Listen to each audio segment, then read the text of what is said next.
الحمدللہ رب العالمین والصلاة والسلام علی اشرف الانبیاء والمرسلین وعلی آلہ واصحابہ اجمعین اما بعد اعوذ باللہ من الشیطان الرجیم بسم اللہ الرحمن الرحیم یا ایھا الذین آمنوا لا تبطلوا صدقاتکم بالمن والأذى کالذی ينفق مالہ رئاء الناس ولا یؤمن باللہ والیوم الآخر فمثلہ کمثل صفوان علیہ التراب فاصابہ وابل فترکہ صلدہ لا یقدرون علی شیء مما کسبوا واللہ لا یہدی القوم الکافرین۔ صدق اللہ مولانا العظیم۔ اللہ تعالیٰ نے انسان کو جس مقصد خیر کے لیے پیدا کیا گیا وہ عبادت ہے، اور عبادت نام ہے دل کے خلوص کا۔ وہ جملہ احکام جو اللہ نے میرے اور آپ کے ذمے لگائے ان کو خلوص نیت اور خلوص دل کے ساتھ کرنا۔ اگر کسی کام کے اندر ریاکاری آ جاتی ہے، دکھلاوا آ جاتا ہے، کام آپ وہی کر رہے ہوتے ہیں لیکن اسلام کی اصل روح سے ہٹ چکے ہوتے ہیں، اللہ تعالیٰ مثال دیتا ہے ان لوگوں کی اور ایمان والوں کو نصیحت فرماتے ہیں، یا ایھا الذین آمنوا لا تبطلوا صدقاتکم بالمن والأذى، اے ایمان والو اپنے صدقوں کو احسان جتلا کر یا دکھ پہنچا کر ضائع مت کرو۔ اگر آپ کسی کو دیتے ہو کچھ اللہ کے نام پہ اور پھر بار بار پوچھتے ہو ہاں بھائی کیسا تھا جو آپ کو چیز دی، سوٹ کیسا تھا، پیسے کیسے تھے جو دیے تھے، گھڑی کیسی تھی جو آپ کو دی تھی، یا کوئی اور چیز موبائل کیسی تھی جو آپ کو دی تھی، کوئی بھی شے، ایون کہ کوئی چیز دیتے ہیں اور آپ بار بار اس سے پوچھتے ہیں، آپ اس کو دکھ پہنچا رہے ہیں۔ اس کی مثال دیتا ہے قرآن کہ اس کی مثال تو ایسے ہے جس بندے نے خرچ کیا ریا الناس، لوگوں کو دکھانے کے لیے، اللہ کی رضا تو شامل تھی نہیں اس کے اندر، وہ تو لوگوں کو دکھانا چاہتا تھا۔ اس کی مثال تو ایسی ہے جیسے چٹیل میدان کے اوپر یا ایک پتھر کی چٹان کے اوپر مٹی ہو اور مٹی کے اوپر زور سے پانی برسے، مٹی بہہ جائے گی، اب وہ خالی پتھر رہ جائے گا۔ کوئی بھی دکھاوے کے لیے کام کرتے ہیں تو اس کی مثال ایسی ہے۔ حضرت ابو ہریرہ رضی اللہ تعالیٰ عنہ سے روایت ہے کہ قیامت کے دن سب سے پہلے 3 لوگوں کا فیصلہ کیا جائے گا، 3 لوگوں کا۔ ان میں سے ایک شہید ہوگا، ایک عالم ہوگا اور ایک مالدار ہوگا۔ دوسری حدیث، ایک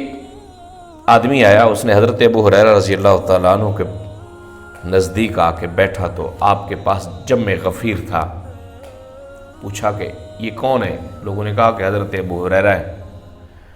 وہ آدمی کہتے ہیں جب لوگ چلے گئے تو میں نے حضرت ابو ہریرہ کو کہا کہ اے ابو ہریرہ، مجھے وہ بات آپ سناؤ جو آپ نے اللہ کے رسول سے سنی اور محفوظ کی۔ تو حضرت ابو ہریرہ رضی اللہ تعالیٰ عنہ کہتے ہیں کہ میں ضرور آپ کو حدیث بیان کروں گا جو میں نے اللہ کے رسول سے سنی۔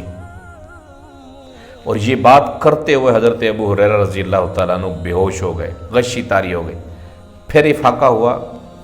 پھر یہی بات کی اور غشی طاری ہو گئی، اور تیسری بار وہ بندہ کہتا ہے کہ اتنی غشی طاری ہوئی،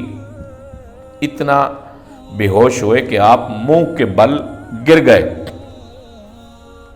اور بہت دیر تک میں نے اس کو سہارا دے کے رکھا حضرت ابو ہریرہ کو۔ اس کے بعد ہوش میں آئے اور ارشاد فرمایا کہ میں آپ کو وہ حدیث سناتا ہوں جو میں نے سرور عالم صلی اللہ علیہ وسلم سے سنی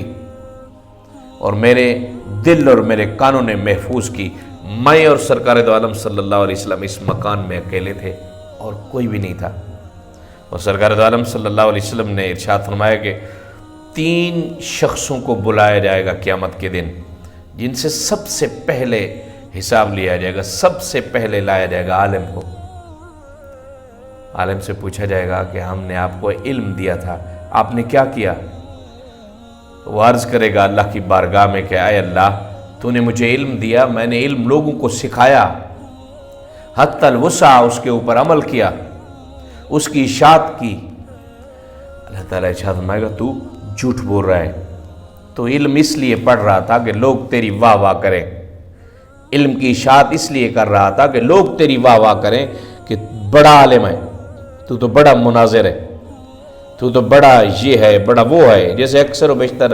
الا ماشاء اللہ تعالی ہم سب کو محفوظ رکھے دکھلاوے سے۔ اگر آپ کے ذہن میں بالخصوص جو بچے عالم بن رہے ہیں ان کے ذہن میں اس لیے عالم بن رہا ہوں، اس لیے یہ پڑھ رہا ہوں کہ لوگ کہیں عالم ہے، اور اللہ نہ کرے کہ میرے ذہن میں آ جائے میں یہ بیان کر رہا ہوں لوگ سنیں گے کہیں گے بڑا عالم ہے جی۔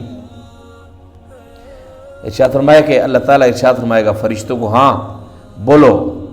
فرشتے عرض کریں گے یا اللہ یہ جھوٹ بول رہا ہے، اس کے تو من کے اندر یہی تھا کہ لوگ اس کو عالم کہیں۔ اللہ تعالیٰ ارشاد فرمائے گا لوگوں نے کہہ دیا دنیا میں، اب الٹا گھسیٹ کے اس کو جہنم میں ڈالا جائے گا۔ دوسرا شخص آئے گا جو سخی ہوگا، مالدار بھی ہوگا، اللہ تعالیٰ اسے فرمائے گا ہم نے تجھے مال دیا تھا، کیا کیا تو نے؟ وہ کہے گا یا اللہ لوگوں میں تقسیم کیا، رشتہ داروں میں تقسیم کیا، اعزاء اقرباء میں تقسیم کیا، اڑوس پڑوس میں تقسیم کیا۔ اللہ تعالیٰ ارشاد فرمائے گا تو جھوٹ بول رہا ہے، تو اس لیے تقسیم کرتا تھا تاکہ لوگ تیری بلے بلے کریں، لوگ کہیں کہ بڑا سخی ہے جی جناب،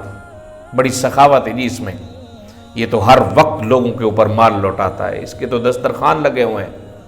یہ تو بچیوں کی شادیاں کراتا ہے، یہ تو مریضوں کے علاج کراتا ہے۔ کہہ دیا لوگوں نے آپ کی واہ واہ کر لی، اس کو بھی الٹا گھسیٹ کے جہنم میں ڈالا جائے گا۔ تیسرا اور اہم ترین شخص مجاہد، شہید، جو اللہ کی راہ میں شہید ہوا ہوگا، اللہ تعالیٰ اس سے فرمائے گا کہ ہم نے تجھے کیا نعمتیں دی؟ یا اللہ تو نے طاقت دی، جسم دیا، جان دی، اور میں نے جسم اور طاقت تیری راہ میں قربان کر دیا اور اپنی جان دے دی، شہید ہو کے آیا ہوں۔ اللہ تعالیٰ ارشاد فرمائے گا جھوٹ بول رہے تو، اس لیے کہ تو یہ کہتا تھا لوگ کہیں بڑا دلیر آدمی ہے جی، بڑا نڈر ہے،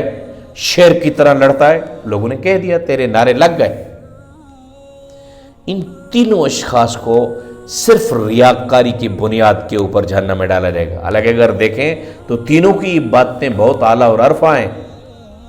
عالم ہے، صبح شام قال اللہ و قال رسول پڑھتا پڑھاتا ہے، سخی ہے، سارا دن اللہ کی راہ میں مال دیتا ہے، مجاہد ہے، اس نے تو اپنی جان اللہ کی راہ میں دے دی۔ باتیں تو ساری بڑی بہترین ہیں، لیکن ان ساری عبادات کے اندر صرف ریاکاری کا عنصر پایا گیا، اس لیے کہ ریا نے ان کو ختم کر دیا۔ ایک اور ارشاد پاک ہے کہ جہنم میں ڈالا نہیں جائے گا ان کو، بلکہ جہنم کو دکھایا جائے گا ان سے، عالم سے، سخی سے اور شہید سے، جس سے جہنم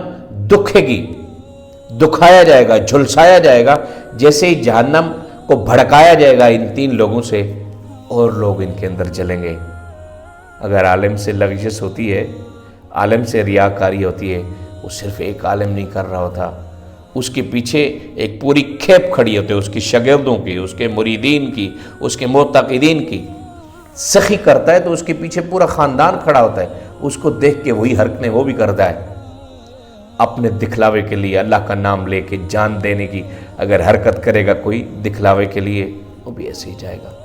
اللہ تعالیٰ ہم سب کو ریاکاری سے بچنے کی توفیق عطا فرمائے۔ اللہ تعالیٰ ہم سب کے قلوب و اذہان کو